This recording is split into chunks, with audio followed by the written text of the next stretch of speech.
Okay, welcome back after a short break. I'm together with Adam Bień, who is a freelance consultant and developer, trainee and podcaster. Also, Adam possesses his own strong website, so you can also meet him on the internet.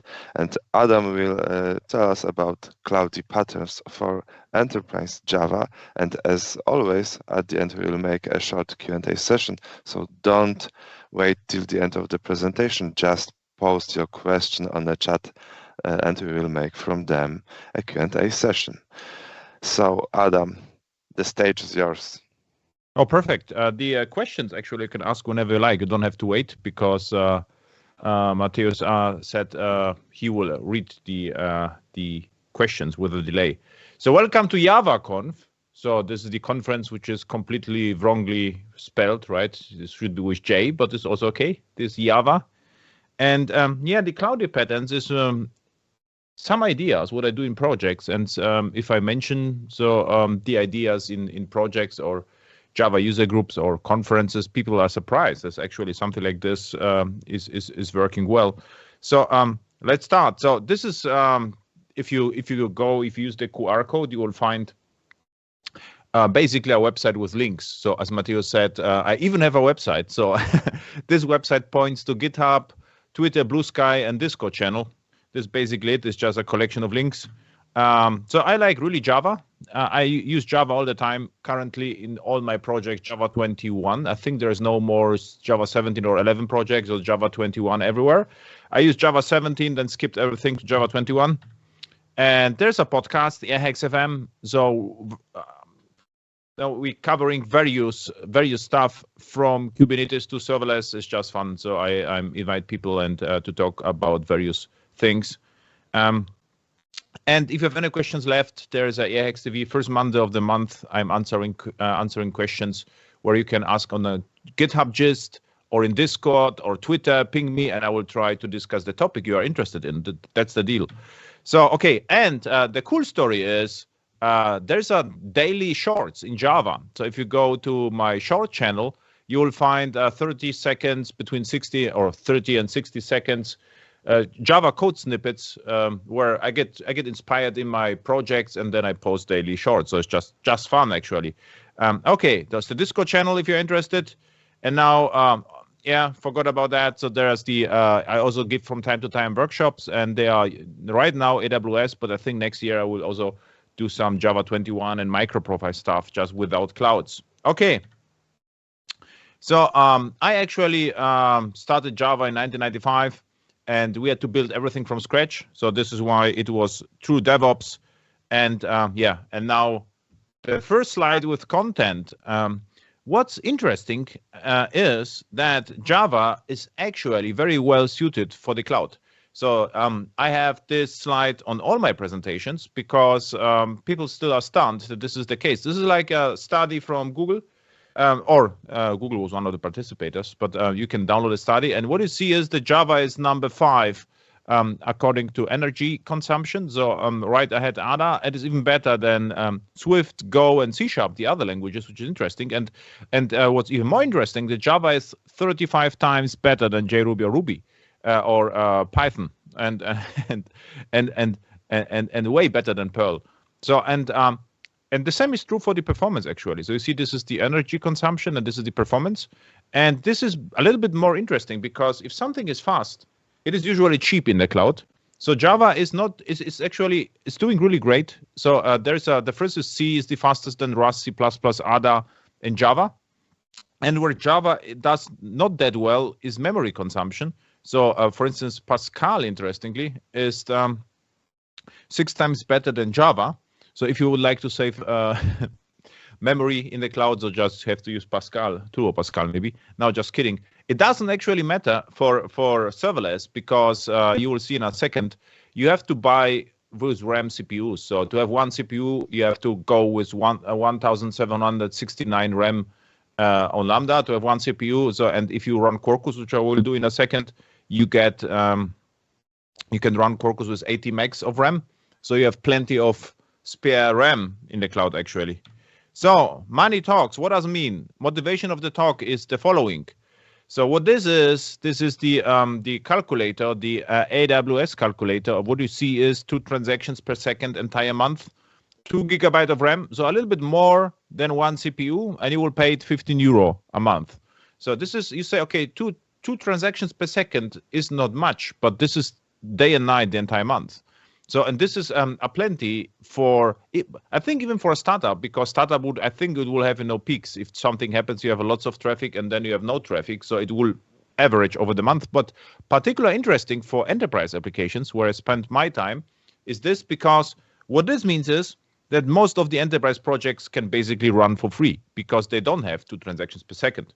Okay, now the first pattern, or let's compare it to EC2 machine. What this is like the Graviton recent machine with 8 gigs of RAM and 2 CPUs, and you will pay roughly $30 a month, $35 a month. An Intel machine will be even more expensive, and so there is a $15 versus $35. But what you have to consider, you cannot run the machine without VPC. So you will have to pay for IP addresses. You will have to pay for the VPC, for the NAT gateways and load balancer. And actually, you will need at least 2 machines, if not 3. So to have a small microservice running, you will have to pay 70 euros plus load balancer is roughly 40 euros. So it will be 110 to 150 euros a month for basically nothing for 2 CPUs, because we only need 2 machines for failover. And failover is built in Lambda, so this has motivation. So what I see in real world projects is that actually the projects are, for a simple microservice, they are paying several hundred euros actually to run on not even on a single CPU. As always, ask questions, and Matthias will interrupt me and ask me. So the first pattern is ARM first. So if you run Java on the cloud, it actually doesn't matter. ARM works well if whether using EC2 or Lambda, if you can prefer ARM, and it is cheaper and faster and more energy efficient than Intel usually. So if possible, just pick ARM. So this is the first small pattern. Okay, now let's take a look whether where serverless makes sense and where it doesn't. So if you have web scale applications, it's like TikTok or YouTube or JavaConf, where millions of people are connecting and watching simultaneously, right? Then maybe serverless becomes more expensive than bare metal. Maybe it becomes, because there is an overhead you have to pay, or overhead. There is some additional services you are buying with serverless, and you have actually pay for it. So what it means is Lambda or the heavy load will be 20-30% more expensive than EC2 machine under heavy load. The problem is, how to have a load which, let's say, which runs on a EC2 machine and utilizes the machine to 80% and uses 80% of the CPU the entire time. This is the mission impossible here. So it means for web scale applications with unpredictable loads, fast scaling, and so forth, maybe it is interesting for scaling, but maybe it is not the cheapest option. Whereby, if you have boring enterprise applications, I think serverless is the way to go, because you will pay almost nothing, and it's even more secure because you don't have to care about infrastructure, operating system, patches, and stuff like that. Matthias, what's going on? Are there any questions in the chat, or is your audience lazy, or is there anyone listening except you and the technician Patrick? I believe that we are just starting, so no question. No questions. Everyone has breakfast, so I'm talking, to no one here. So serverless first. What serverless first means? I think you should start with serverless. Not. I think this is the logical way to go. Why that? So if you're on premise, you have complete control over your machines. So you can actually optimize the machines, care about the machines. You are, the master of machines. But if you go to the cloud, the question is why you are going to the cloud. And I don't think you still like to, fiddle with the machines, right? So what I sometimes hear from developers, they say, I don't care about, where my application is running. I only would like to have a Docker container or EC2 machine a virtual image, right? So an image, and I'm happy. But in this particular case, why are you going to the cloud? You're not using anything of the cloud, and it's probably going to be even more expensive than on premise. So I would say if you go to the cloud, use the cloud and use the features of the cloud. And one feature of the cloud would be if you're on premise, you have to care about super Docker images, Java installations, certificates, certificate rotation, operating system, and patching. If I go to the cloud, I would like to improve my situation. And then I would say, I'm not doing this anymore. I'm just focused on business logic and then push, the business logic to the cloud. And this is what I would actually prefer. So if I go to the cloud, I use the cloud, and only if it's impossible to do that, then think about alternatives like running your own cluster or running Docker containers or whatever. So to explain you serverless in 1999 and later, so we had Apache HTTP server. I don't know whether you remember. It's an old server. Matthias, you know HTTP server, Apache. Of course. Of course. So you are too young to know it, but I think he's lying. But I believe that it is an Apache HTTP server. And why the name Apache? Because it was Apache a lot. This is the you know now the secret behind Apache. But the point was to run the Apache, you had to install a plugin, modjk, proxy, and so forth. And this plugin was responsible to listen to the path to the URIs, and in particular URI. It just forwarded the requests to application server. So this was the architecture back then. And you can consider the data as event. So the Apache created events and sent the events via a proprietary protocol to the backend application servers. Now, AWS Lambda is actually the same. So we have HTTP API gateway. We can have REST API gateway, application load balancer, VPC lattice, function URL, and this, how to call it, not web servers, gateways are listening all the time for HTTP requests, and they are configured. This is called usually proxy integration, that on all requests, the requests are forwarded to Lambda runtime. And what I show you today, the Lambda runtime wakes up, invokes my own old enterprise applications. So funny fact or interesting fact, the application here and the application here are identical. There is no change in source code. What only changes is the runtime. Okay, so what it means for serverless in enterprise, we will see in a second. So we can basically scale to 0, means no traffic, no costs. And we also get for free A/B deployment and rolling updates. Okay, infrastructure as code with Java. The first pattern, real pattern, and to show you how this works is I need a terminal. So in my terminal with Java, written correctly, I would like to create a CDK AWS project. This CDK project you will find on my GitHub account. What happens here, it just clones the GitHub repository and infrastructure as code J. So, and what happened now is it created or cloned the Maven project. It's just stock Maven with prepared main method. And what I'm using here, a CDK cloud development kit from AWS, because I push to AWS. If I would use Azure, I would use Bicep, for instance. So now the CDA stack. So what I can do here, I can code the infrastructure. So let's say something simple, just go and create a log group. So log group builder create. I have to use the scope. What I also have to use is the ID, and this will going to be Java conf. And then let's say the group name, log group name, and it is Java.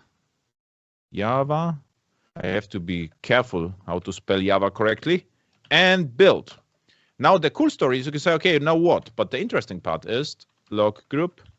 The interesting part is, so if I had here something else, like say Lambda, I could actually tell and say log group grant write, and I could actually set the permissions here so that my serverless Lambda already is allowed to write to the group. So I can code not only the infrastructure, I can stick the infrastructure together, and the permissions are created for me behind the scenes. So if I run the code here, build and deploy, don't ask, and you don't asking any questions because you are in the breakfast. But if your breakfast is done, you see this session and you will ask questions. Then the first question is, what happens in the build and deploy don't ask? And my answer is actually nothing.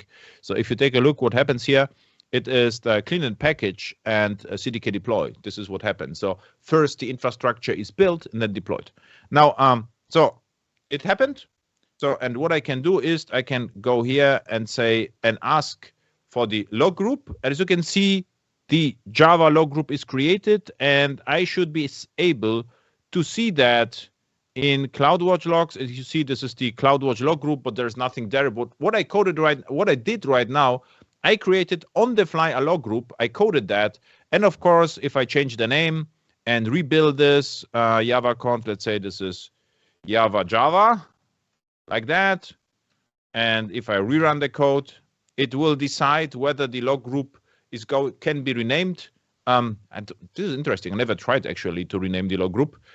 Maybe it will create another one if not possible, but something will happen. But what happens is up to the cloud. The entire state is stored in the cloud. So let's see.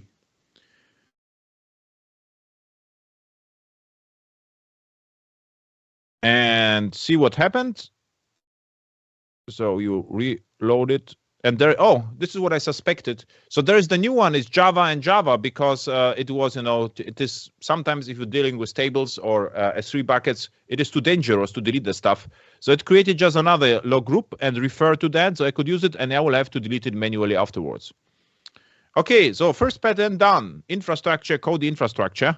So next pattern is development in production. So what you saw right now is I just coded the log group and it was pushed to my account. So now account is just a number. So what it means is I can actually in serverless have identical environment. My development environment can be identical to production. And the question is why only in serverless? And the answer is because serverless costs you nothing. No traffic, no costs. For most cases. So for AWS Lambda, for DynamoDB, for S3, for SNS, SQS, for this base services, no traffic, no costs. And yeah, this is actually a big deal. So what it means in my projects, every developer gets an own AWS account. And the accounts, is working the account, and the production account is just another account which is provisioned by CI/CD pipeline. Okay. Big monolithic function. So first we coded a little bit CDK, and now I would like to talk a little bit more about no abstractions. So and what I hear a lot is multi-cloud environments, right? So companies try to say, okay, I would like to push to AWS or Azure, and they build abstraction layers and frameworks. From my perspective, it is problematic because I don't know whether you have some Java experience, but in the entire history of Java, we always had or always wanted to abstract from things, and it actually never worked out. So there are huge frameworks and projects and abstractions layers and indirections, and at the end of the day, it was pointless. And similar is in the cloud. I think you have two possibilities. One possibility in the cloud is to try to abstract from everything, and then you are portable. But you will write a lot of code and lots of abstractions. And what I tend to do is just no abstractions, write simple code. And if you have migrate between cloud, we only have to migrate the simple code. Okay, self-provisioned project. So this is the real pattern here. And now call here setup CDK. Setup Quarkus. Lambda with CDK AWS project, and I would like to call it Java service. Java service. What happens now? Self-provisioned projects means I have here now two projects created. So the first one, it looks like Quarkus, or it doesn't look like Quarkus. It is actually Quarkus. I can actually run it. So if I go to the resource here and say go to greetings, and say hello Quarkus for Java and run it, and it should work. So it starts, and I can just access that via localhost, curl localhost 8080/hello. You see Quarkus for Java. So this is just regular Quarkus. And I would just pick the regular Quarkus so I can run it, test it, debug locally without Docker containers, without anything. It's just a local installation. And but what I can do at the same time, I'm coding the infrastructure here, and how it looks like that. So I have here a function name. Let's call it Java on Lambda. Java on Lambda. And I can actually set the configuration.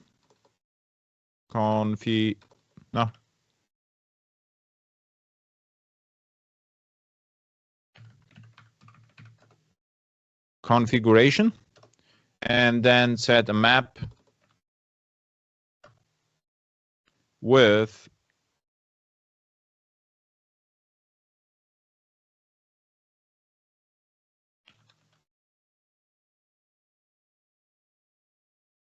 and I think the Java looks like that. So we have a function name, Java on Lambda, configuration function URL builder. So, and with a little bit of luck, if I run the code here, it's built and deployed on the Ask. So now it builds the Quarkus first, creates the function zip, which only contains code, and then deploys everything with the CDK to the cloud. And in this particular case, there's this, it actually runs, I think, on a half a CPU. I forgot to look up what's the RAM configuration. But the idea, what you saw here, this is, I call it self-provisioned project or runtime, because if we take a look, this is one Maven repository which comprises the infrastructure, the business logic, and the end-to-end tests. So everything is inside. So in a pipeline, you would build the infrastructure first, then deploy the business logic, and then run the tests, and then switch the environments. Okay, so now it deploys the Lambda. It takes roughly 1 minute, 2 minutes, depends on the day and on the internet. And yeah. Okay, Adam, I see one question on the chat. Very good. Pavel asked if we can run test it locally. Yeah, I run the test locally. So we run everything locally. This is the interesting part, because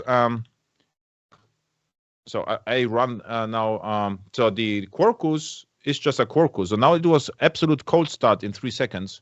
So and the subsequent start you see is like below 100 milliseconds. And if I go, but this is the entire, so this, Hey Java in the clouds. So this is the URI. And the performance is even better, because CloudWatch logs, this is the Lambda. So it started now in the cloud. This is my log file. You see Java 21. And it is the Quarkus, and the cold start was 2 seconds, but I would be charged for 300 milliseconds. And you see all the subsequent calls are 5 to 6 milliseconds. My origin calculation were 100 milliseconds, so we are way better. And this is a Quarkus full stack micro profile application, which has 1.7 gig of RAM, because 1 CPU, and the memory consumption are 200 megs. And so we always run it locally. So what you can do, you can start your Quarkus locally. Actually, it still runs locally. So this application runs in the cloud and locally. I think it still should run. So if I go to localhost, I have to start it first. I think I stopped that, but yeah, I stopped the Quarkus. So if I run in Quarkus in dev mode, it will start locally. And if I rerun the code here, you see it also answers locally. And so this is the cool part, actually, because if you have, let's say, DynamoDB or S3 or SNS SQS, you can keep it to have it in the cloud. And you can run your Quarkus locally, and it will connect to the cloud, and you can debug everything locally without any external tools. That's actually the cool stuff here. Okay. Okay, and I have also another question for our audience. What gets deployed to the Lambda? Is it native Quarkus app? No. I don't use native because it is not that serverless. What gets deployed? I'll show you this. The function.zip. So this Lambda is not native. You saw Java performance, Quarkus performance. With native, it would start faster even. It would be not 300 milliseconds. It would be maybe 50 milliseconds. And why I'm not using native images? If you think about this, in this particular case, the infrastructure, it is Lambda, Quarkus Lambda. I only have to tell Java 21.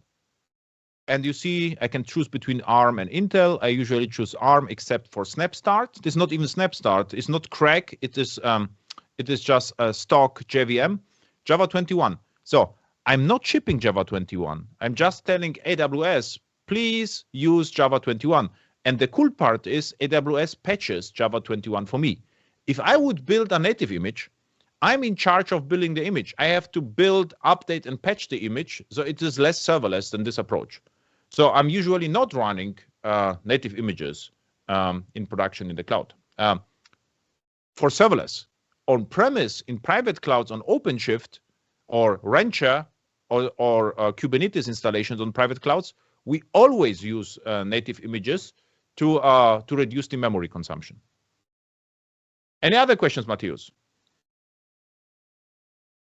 For this time, I don't see any other question on the chat. But they were good questions, actually. So let's see, and you will stop me if the time is out, because I forgot actually. So when we started, so self-provisioned projects. So what you saw now is actually, I call it a monolithic Lambda. Why that? This Lambda here has multiple endpoints. So I created actually 2, but they can be hundreds. So there is a time endpoint, and there is a hello endpoint. So what you saw was the hello, but there's also a time. So you can have as many endpoints as you like. So what it means is the Lambda here is only a replacement of a microservice which runs on Docker. And there is actually no impact on performance. You can have as many classes as you like. So Java is pretty cool with it. What should be a little bit careful with large dependencies. So you should not, put all the frameworks to the Lambda. But if you can write as many classes as you like as a business logic. So I couldn't find any measurable difference. And the Quarkus optimizes it for you, so it removes or it doesn't start the classes which are not used. What Quarkus does is a kind of tree shaking. And also what Quarkus does, it eliminates reflection, which is good for startup times. This is why it is so fast. And the cool story is, again, I can use my old Java E code and micro profile. There are no changes. So you don't have to change the code. You can just pick your application. Also good for migrations. Also interesting for migrations. So now, but what you can also do, you can have a Pojo Lambdas, and the Pojo Lambdas look like that. For instance, yesterday in the security workshop, we talk about exactly this Lambda. What this Lambda does, it would be invoked by HTTP API gateway and decide whether the request is authorized or not. So if the Lambda returns here true, then it's successful. If it's false, it's not successful. And this is the complete Lambda. So what's only missing is a bit of business logic, if else statement here, but this is that's all. There's nothing else to add. So this is use the Java record, the Lambda, and it is working. So I would say compare it with Node.js and Python. I would say it is shorter than this, right? So so serverless archive. This is a big deal. So this is we had EARS, now we have SARS. So what serverless archive is, I actually have it already. A serverless archive, what it is this is just a Maven project with as many Lambdas you like. So you have one zip with 50 Lambdas, and you ship everything at once. And this zip is installed over and again with different Lambdas. Why that? Because what I would like to have is atomic deployments. I test everything at once. Everything makes sense. I ship it once, and then it either it happens or it doesn't. Okay. Next one is app as a function. So we saw it already. So we are misusing the function as a HTTP gateway, I would say, as a microservice. And or we are misusing Lambda runtime to have cheap and scalable deployments. This is what happens behind the scenes. So my final thoughts is, if you go to the cloud, just use the cloud, and not try to I don't know, abstract from the cloud and run virtual machine images or Docker containers and don't use any services of the cloud. There are some resources. What's interesting is the entire Lambda and serverless, it is extremely similar to application servers. So if you know a little bit application servers, you are the serverless guru. I promise you that. Actually, I had some sessions about that, and also will deliver some sessions in the future, because if you know EJBs or the scopes and you compare it to Lambdas, it's very similar technology. And yeah, so these are the project I used today. So I used the CDK plane. This was the first one. And then AWS Quarkus Lambda CDK plane was the other one. And we had no time for other projects, but usually we code a bit more. Okay, so if you like, we can see in my workshops. And other than that, this is the very last slide. And I think we finish on time, Matthias. We are perfect, right? That's right, we are perfect. So we probably managed with a Q&A session very short. And I see the one question for you. Could you comment on the serverless aspect in the context of Amazon's statement, where they mentioned that serverless was a big mistake for them, and by moving away from it, they achieved a 90% cost reduction? Yeah, I already mentioned this. What you refer to is not Amazon statement. This is a department from Amazon Prime Video, I think, or Prime. This is just a department. And what I suspect what happened is they use serverless for high traffic load, and this was just too expensive. What I can tell you is, in my enterprise boring applications, we are not developing Prime. So I have to admit, I'm not building Facebooks, YouTubes, or Amazon Primes. So my projects are more boring. So it's like, a database and a microservice. And for that projects, the serverless, we pay nothing. So these are huge cost savings. But what also happens, usually I have on my slide cost-driven architecture. There's one slide, cost-driven architecture. So we start the journey with the AWS calculator. And I also showed you, the calculations. And if you do the calculation up front, it will cost what it costs. I mean, it would not change. But what I think, or no, what I know, lots of projects are doing, they go to the cloud and hope it is cheap, and they never measure. So this is a big mistake. And the Amazon case, I think, to be cost effective, you have two strategies in the cloud. Bare metal is the cheapest one. Buy EC2 machine and rent it for 3 years in advance. So you get 70% discount. This is the best option you have, but you have to care about the machine for 3 years. So it costs you manpower. For serverless, you don't have to care about that, but there is no that great discount, and you pay a little bit more. And these are the choices. But the point of the presentation is, if you go to the cloud, you should consider serverless first, because this is a huge advantage. And if it doesn't work for you, then you have the reason to pick something different. So this is the summary of the talk. Okay. I look once again on the chat and I don't see any other question. So Adam, thank you very much for your presentation. Thank you for you all for participating in this session. And don't forget to rate Adam's presentation using the stars under the video player. So yeah. Thank you very much, and see you I would like to have 42 stars, if possible. Okay. So see you after a short break. Bye.